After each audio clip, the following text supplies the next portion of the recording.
2019년 4월 15일 예기치 못한 화재가 세계에서 가장 유명한 건물 중 하나인 파리의 노트르담 배성당을 거의 파괴할 뻔했습니다. famous buildings in the world. Fire that nearly destroyed it.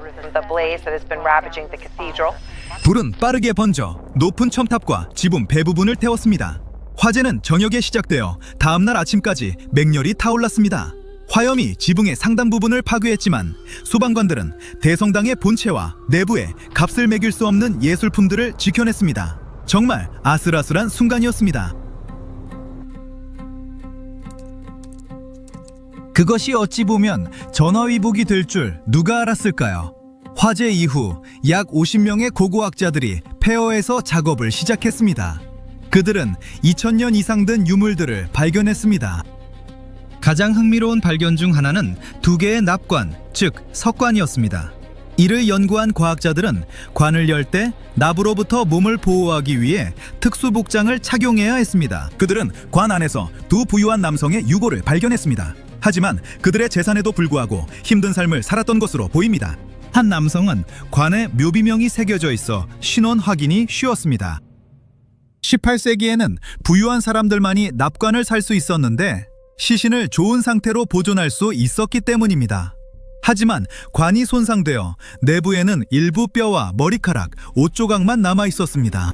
과학자들은 뼈를 보고 그가 움직임이 적었고 통풍이라는 질환을 알았다는 것을 알 수 있었습니다. 통풍은 관절, 특히 무릎에 영향을 미쳐 걷기가 매우 힘들었을 것입니다. 돈으로도 병을 고칠 수는 없었지만 그는 재산을 현명하게 사용했습니다. 앙투아는 배성당의 성가대 비용을 지원하고 현재 루브르 박물관에 있는 그림들을 의뢰했습니다. 두 번째 석관의 인물은 오랫동안 미스터리로 남아 있었지만 과학자들은 이제 누구인지 알 것 같다고 합니다. 처음 유골을 조사했을 때 25세에서 40세 사이의 남성이라는 것을 알아냈습니다. 그들은 또한 어린 시절부터 말을 팠을 것으로 추정했습니다.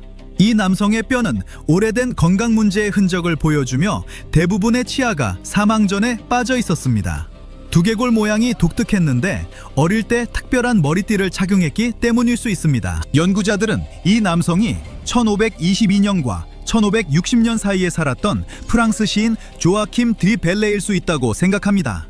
그는 뛰어난 기마술을 가졌고 폐 질환을 앓았습니다.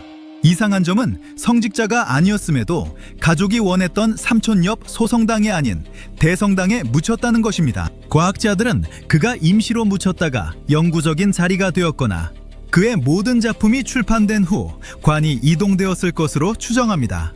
DNA 검사만이 정말 조아킴 드벨레인지 확인할 수 있어 미스터리는 아직 풀리지 않았습니다.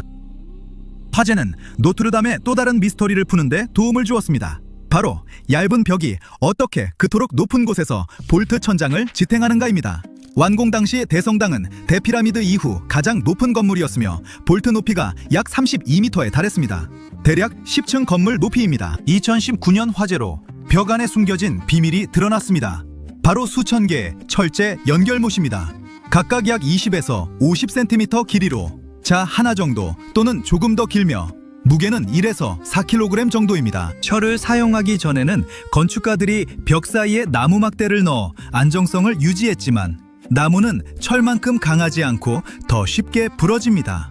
철은 벽 안에 숨기기도 쉬워서 대성당이 마법으로 지탱되는 것처럼 보이게 했습니다. 이 철골 구조 아이디어는 매우 훌륭해서 다른 교회들도 사용하기 시작했습니다. 참고로 19세기에 노트르담을 완전히 잃을 뻔했습니다. 파리 시민들은 고딕 양식의 실증이 나서 노트르담 철거 청원에 서명했습니다. 바로 그때 건축을 사랑했던 유명 작가 빅토르 위고가 노트르담의 꼽추로 대성당을 구했습니다. 소설은 큰 인기를 끌었고 사람들은 아름다운 중세 건축물을 다시 감상하게 되었으며 보수공사가 이루어졌습니다.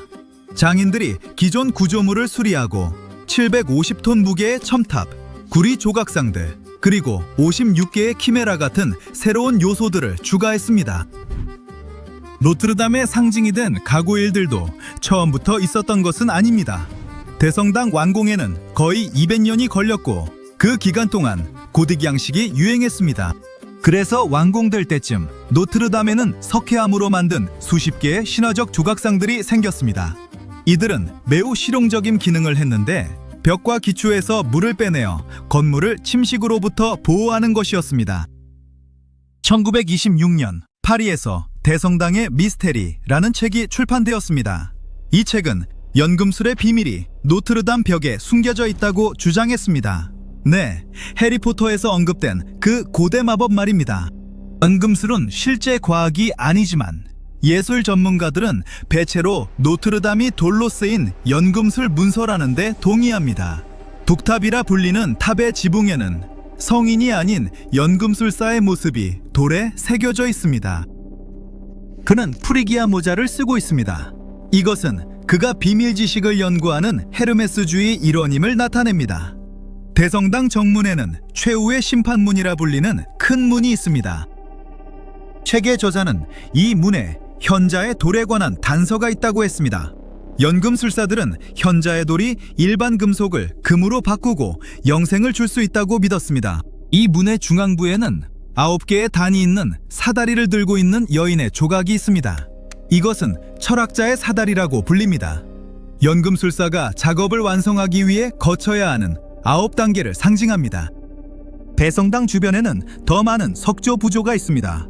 그중 하나는 카두케우스라는 문양이 새겨진 방패를 든 남자를 보여줍니다. 이것은 헤르메스 신의 상징이며 연금술에서 중요한 원소인 수은을 나타내기도 합니다. 헤르메스 신화에서 그 지팡이는 사람을 되살리는 힘이 있었습니다. 또한 문 양쪽에 아치를 장식하는 12사도의 조각상이 있습니다. 이 사도 중 한 명은 천사를 가리키고 있고 천사는 시트강 좌안을 향하고 있습니다. 일부는 이것이 현자의 돌이 숨겨진 장소에 대한 단서라고 생각합니다. 같은 문에 새겨진 독수리도 천사와 같은 방향을 가리키고 있습니다. 독수리는 또한 일반 금속을 금으로 바꾸는 힘을 상징합니다. 노트르담의 정문은 지금 보아도 만들기 복잡해 보이는 철제 문양으로 덮여 있어서 현대 기계가 없던 중세에는 거의 불가능해 보였습니다. 전설에 따르면 이 철제 장식은 비스코르네라는 젊은 금속 세공인이 만들었습니다. 수개월간의 고된 작업 끝에 마침내 철제 문양이 완성되어 대성당 문에 설치되었습니다. 사람들이 그것을 보았을 때 인간이 그토록 아름다운 것을 창조할 수 있다는 것을 믿기 어려워했습니다. 그들은 그가 악마와 거래를 했을 것이라고 말했고 소용돌이치는 문양이 666처럼 보인다고 했습니다. 그의 이름이 2개의 뿔을 의미한다는 사실은 상황을 더 악화시켰습니다. 문이 설치된 지 얼마 지나지 않아 비스코르네는 극심한 스트레스와 과로로 세상을 떠났습니다. 하지만 많은 파리 시민들에게 이것은 소문의 증거일 뿐이었습니다. 그들은 정말로 어둡고 초자연적인 무언가가 문을 만드는 대가로 그의 영혼을 가져갔다고 믿었습니다.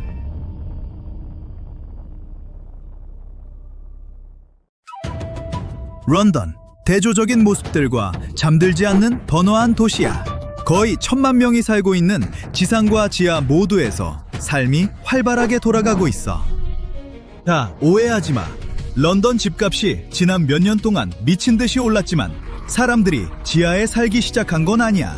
적어도 아직은. 하지만 실제로 런던이 2개 있다고 해도 무방해.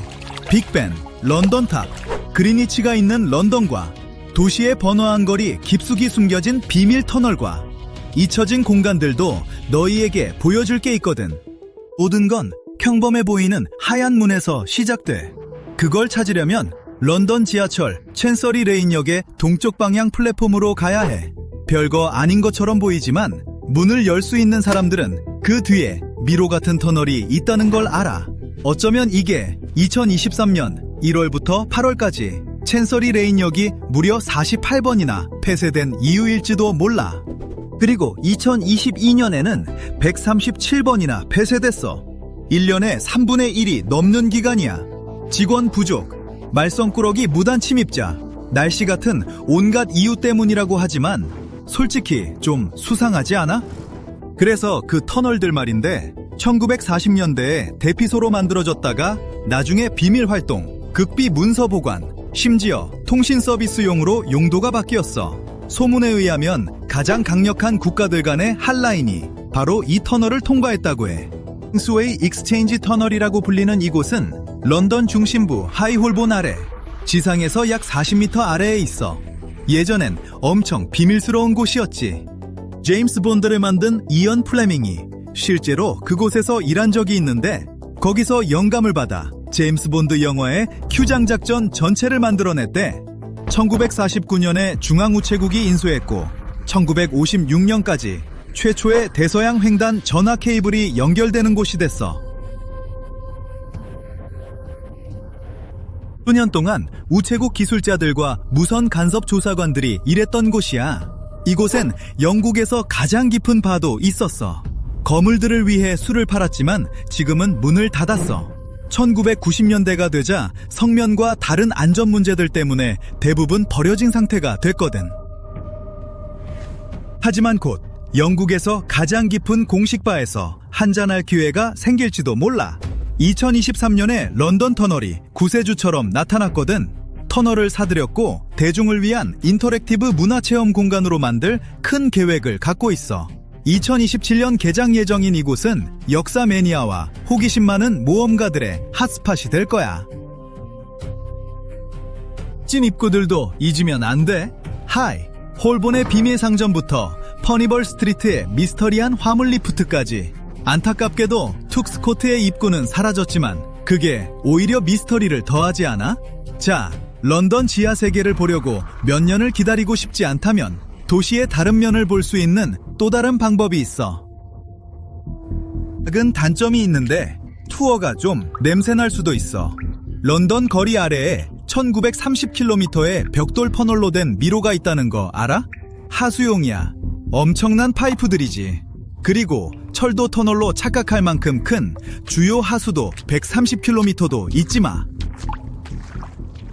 런던이 콜레라 발생의 핫스팟이었던 시절, 도시는 진짜 위기에 직면했어. 사람들이 병에 걸렸는데 아무도 뭘 해야 할지 몰랐거든. 문제는 런던어들이 만든 모든 쓰레기가 도시의 주요 수원인 템스강으로 바로 들어갔다는 거야. 그래서 요리, 청소, 물을 사용하는 모든 활동이 템스강의 엄청 더러운 물로 이루어졌어. 조셉 바젤겟경의 등장이야. 계획을 가진 남자. 이 천재 엔지니어가 새로운 하수 시스템을 설계해서 위기를 해결했어. 더 이상 하수가 템스강을 오물 웅덩이로 만들지 않게 됐지. 바젤겟의 펌프장은 스팀펑크 소설에서 나온 것 같았어. 거대하고 웅장했지.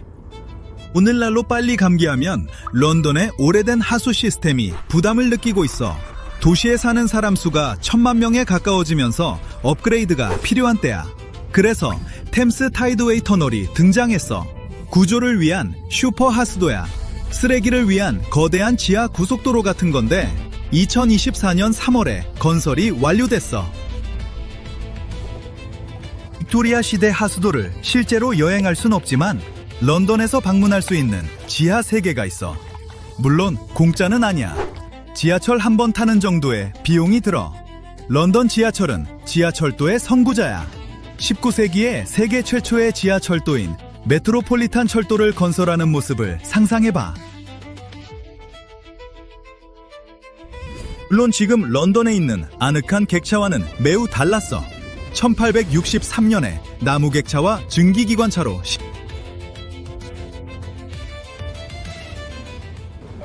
1900년대에 들어서면서 지하는 정말 뜨거워지기 시작했어. 시티 앤 사우스 런던, 철도가 전기열차로 시작했고 워털루 앤 시티 철도, 센트럴 런던 철도, 그레이트 노던 앤 시티 철도가 뒤를 이었어. 지하는 전기와 열풍이었지.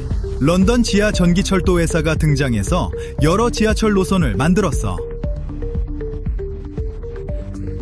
예를 들어 베이커루, 피카딜리, 햄스테드 노선 같은 거야.